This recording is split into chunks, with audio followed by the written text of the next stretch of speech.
Hello everyone, I'm Tay from Yu-Gi-Oh! Fantasy, and today I'm bringing you part 3 of the Rewriting Yu-Gi-Oh! Series. Before we get started, I want to say a massive thank you for 100 subscribers. I didn't expect to grow this rapidly, but it's a really nice thing to see, so I just wanted to let you all know how much I appreciate you.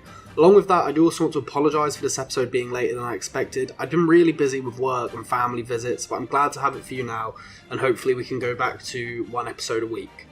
Also, thank you for all the comments on the recent part, as I really enjoyed reading your ideas and the things you liked about the episode, as it really motivates me to continue. So make sure you keep commenting, liking and subscribing for more of the Rewrite series. So with all that out of the way, let's get on to part 3.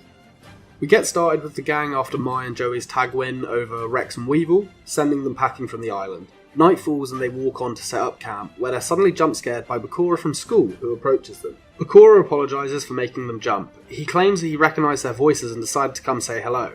They tell him it's nice to see a friendly face after the day they've had. He laughs and hears Tristan's stomach begin to rumble, and lets them know that he's got more than enough food for them all in his bag if they're hungry.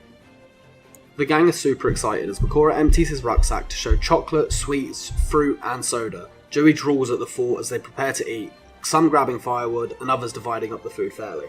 After this, they all sit together, discussing their favourite cards and how the tournament has been going so far. Bakura shows he's earned himself 5 starships so far, but he's been so nervous to get into many duels as he doesn't want to lose. Yugi questions why he's so nervous to duel, as they came here to duel, so that's what it's all about. But Bakura tells him that whenever he goes to duel someone, he feels there's like a voice in the back of his mind telling him that's not what he's here for. The gang are slightly confused, and Taya suggests that Bakura may be feeling some form of anxiety, but Yugi chimes in and says they should duel for fun, no starships on the line. Maybe that will help the way Bakura's feeling, and everyone suggests it's a great idea.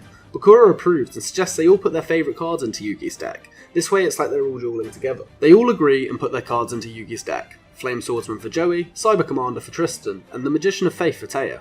Bakura pulls a tree stump out from the bushes and wipes it down. They both put their decks down, ready to duel, but suddenly Bakura shrieks in fear as his Millennium Ring starts to glow. Yugi gasps as he sees it, claiming, "It can't be. Another Millennium item?" Bakura's voice suddenly changes to a more gritty and dark tone as he says yes, and it's here to take us to the Shadow Realm. The scenery changes from a forest to dark, clouded area as far as the eye can see. Bakura tells Yugi that he has something he wants, and he aims to take it. He splits all of their souls from their bodies and chuckles to himself as he goes to grab the Millennium Puzzle, but the Pharaoh comes out of it, stopping him. Bakura is shocked but laughs, claiming, "It's been a long time, Pharaoh. I should have known."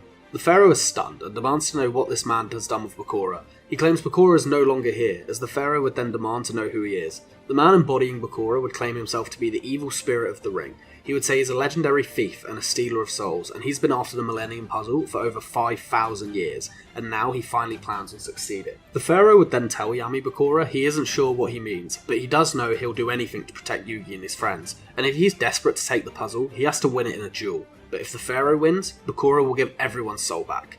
And Yami Bakura agrees. The duel begins and the Pharaoh will summon the Cyber Commander, as Tristan himself is summoned, stunned as to why he's there. He panics as Bakura summons his white magical hat, attacking Tristan and sending him to the graveyard. The next shot would show Tristan marching around a literal graveyard, freaking out as he sees a tombstone with his own name on it and begins to run, being chased by the Reaper of Cards. The Pharaoh would ask why Bakura would do all this just for the puzzle, but Yami Bakura laughs and tells the Pharaoh, "You really don't remember anything, do you?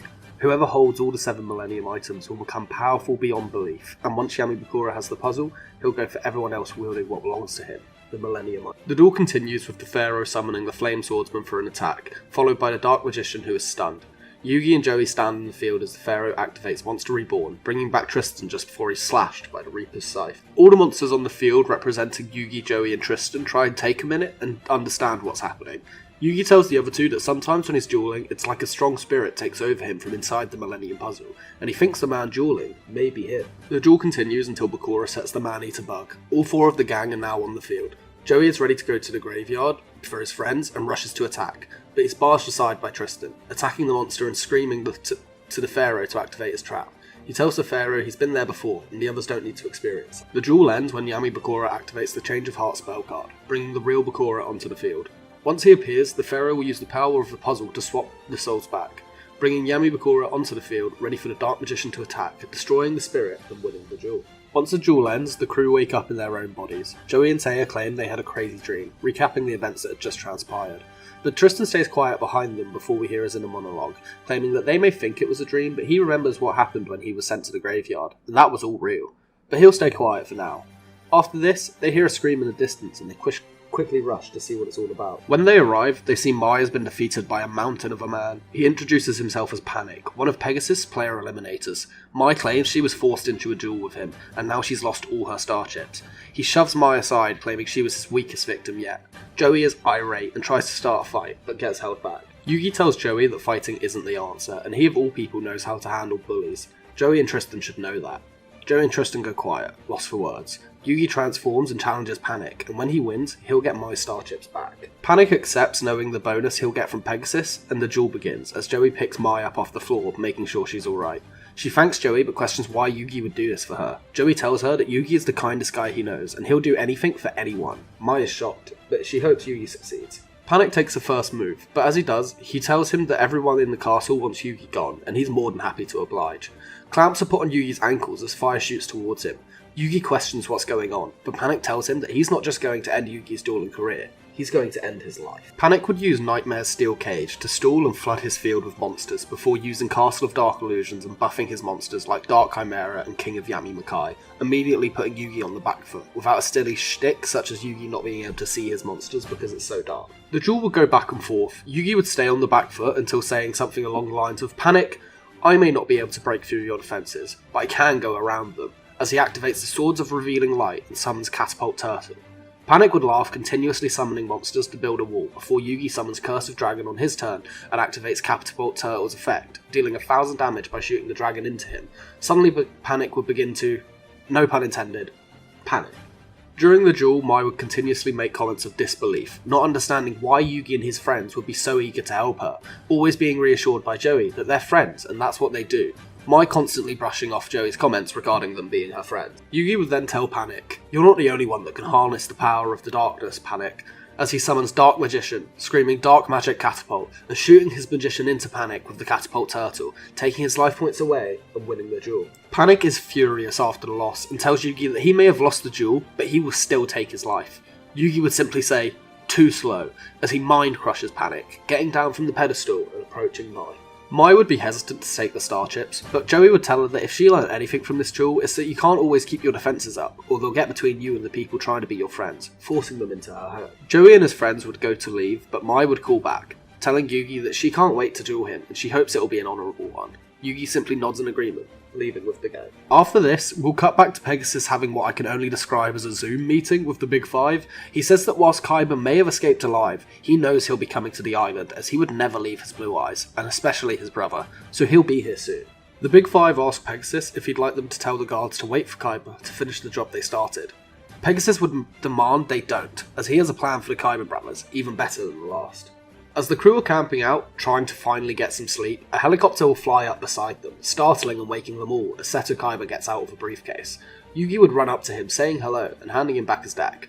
Kaiba thanks him and is far kinder than previously, still telling Yugi he plans to work alone. Joey would take offence to this, attempting to grab Kaiba by the collar, telling him that he has to get in line if he wants to get to Pegasus, but Kaiba would floor him like Mike Tyson fighting a 3-year-old boy. In response, Joey would challenge him to a duel out of rage. His friends would try stop him, but he goads Kaiba into the duel by mocking him for his loss to Yugi. Kaiba would finally agree, but tells him he has to use his new technology, as it needs testing anyway. It's the same circular disc he used in the original, but it specifies to be a prototype duel disc, and the duel would be a normal Duelist Kingdom rule duel, not a weird Beyblade Pokemon and Yu-Gi-Oh mashup battle. The duel would get underway, and Kaiba would wipe the floor with him, just through having a much stronger monsters, until Joey finally gets out his Red Eyes Black Dragon.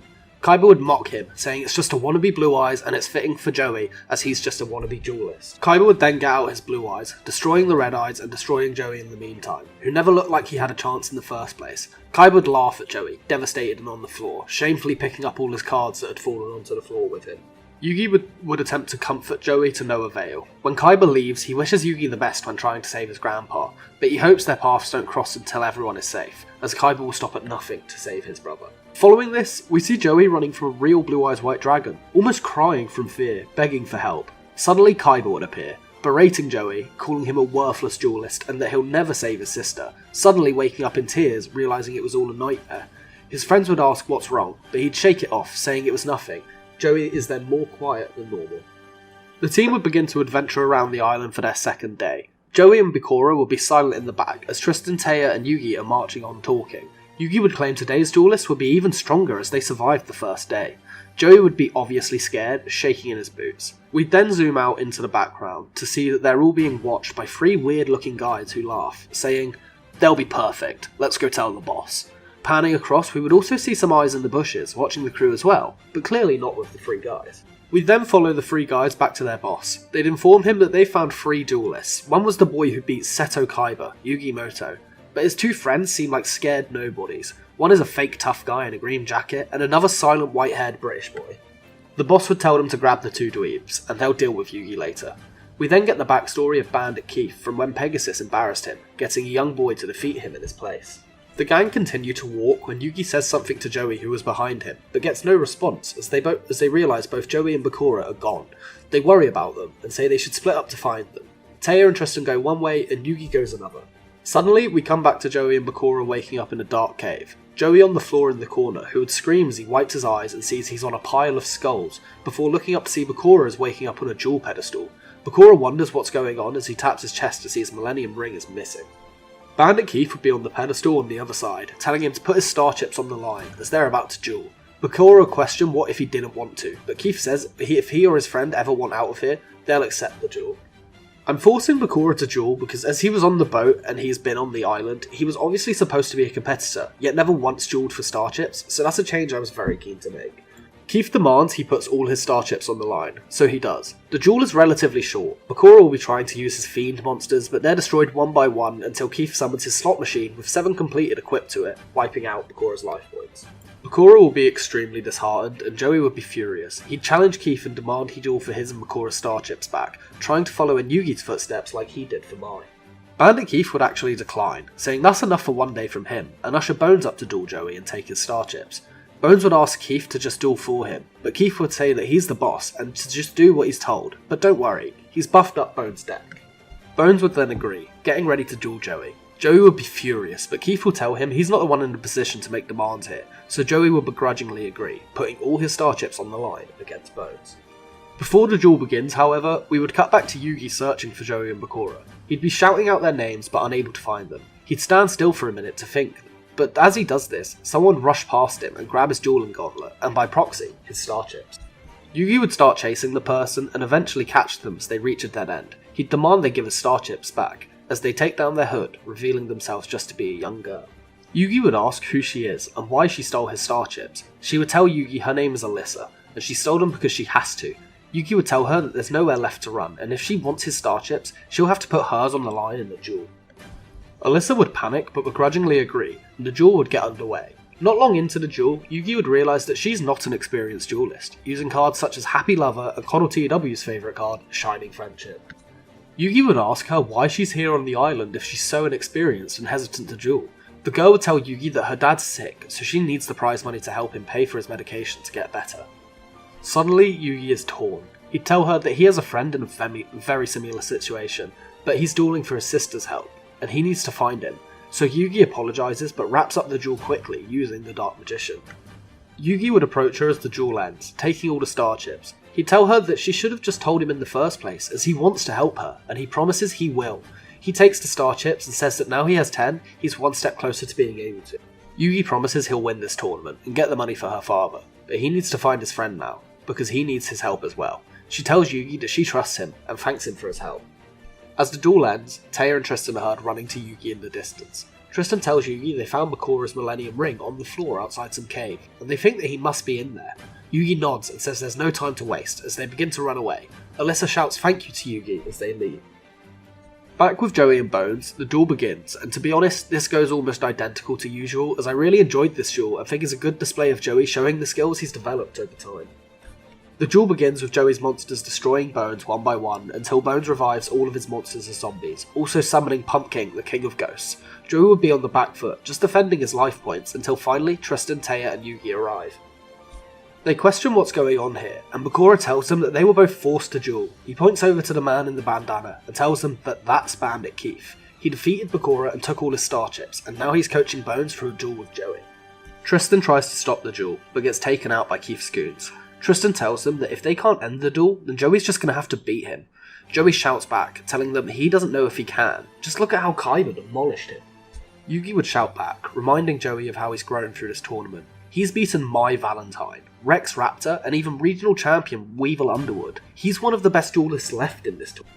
Yugi's words inspire Joey and fire him up. He tells Yugi that he's right, and it's about time he proved that to himself. He ends the duel by activating Sword and Shield and summoning the Battle Warrior. He attacks one of Bone's zombies, now with 0 attack points, dealing 1,000 damage to Bones and wiping out the last of his life points. Keith is irritated but just gets up and leaves. Joey tells him that maybe next time he'll have the nerve to duel him by himself. Keith tells Joey that he's seen all he needs to know. If they ever come up against each other, he'll squash Joey like a bug.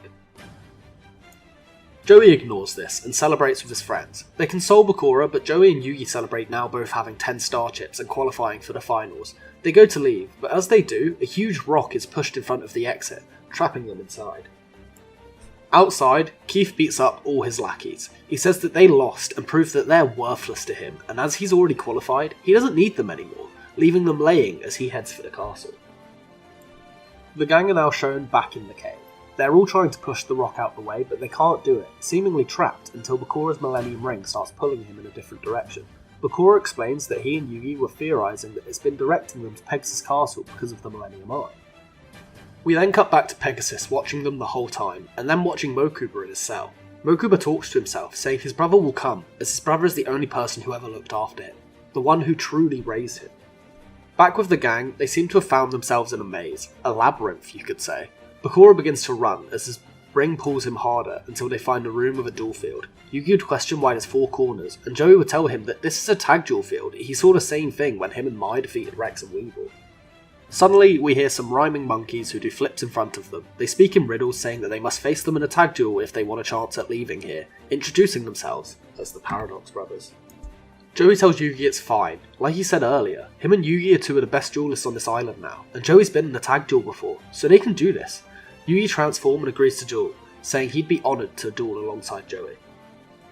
Yugi tells Joey they must be player eliminators hired by Pegasus, just like PaniK and that failed stunt double from before.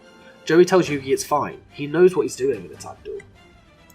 The duel would get underway, with Joey starting, summoning the Flame Swordsman and waiting for Para to make his move. Para would summon Suijin, washing out the Flame Swordsman and dropping their life points to 1400 already. Joey would apologise to Yugi, but Yugi would tell him not to worry. They're far from out of this, summoning the Celtic Guardian and activating the Swords of Revealing Light. The duel continues to go on, but as the turns on swords run down, Para and Dox are able to get out Kazajin and Sunga of the Thunder onto the field. Yugi would summon Dark Magician and Catapult Turtle, using Catapult Turtle's effect to sacrifice Celtic Guardian Dark Magician to deal 1950 life points of damage, leaving the Paradox Brothers with only 50 life points left, but for some reason, they seem unfazed. On Doc's turn, he would attack Catapult Turtle with Sunga of the Thunder to try and win the duel, but Yugi would equip it with a Horny Unicorn to stop the damage being enough to destroy them. Joey would panic at this point. He has no idea what to do as Yugi hard carries the duel, questioning that even if he is one of the best duelists on this island, he's clearly number 2 behind Yugi. The duel would go on until Para summons the Gate Guardian, using all pieces on the field, leaving Joey and Yugi constantly defending. As the duel comes to an end, Yugi would summon the Summoned Skull to defend, but as he does this, Joey's eyes widen with an idea. Gate Guardian would attack Yugi's Summoned Skull, but Joey would activate Waboku, keeping the Summoned Skull alive until his turn. Joey tells Yugi that he hopes it's okay, but he's going to have to take his Summoned Skull. Yugi is baffled as to why, but puts his trust into Joey, telling him to do it. Joey would then summon the Red Eyes Black Dragon and activate Polymerization to fuse the 2 monsters and summon the Black Skull Dragon. The Paradox Brothers laugh, saying that while his monster may be fierce, it still isn't enough to destroy their Gate Guardian, and Yugi would worry, knowing that they're right. Joey would smirk and look at Yugi, saying, "Don't worry, Yugi. Dueling isn't all about strength, you know. You need a mix of spells and traps as well," jokingly mocking Yugi about a point he and Grandpa had to teach him before the tournament. Yugi would gasp as Joey activates the Grave Robber trap card. He'd take Horn of the Unicorn from Yugi's graveyard and equip it to Black Skull Dragon, attacking the Gate Guardian and destroying it, winning the duel and freeing them from the cave, ready to enter the castle and take part in the finals.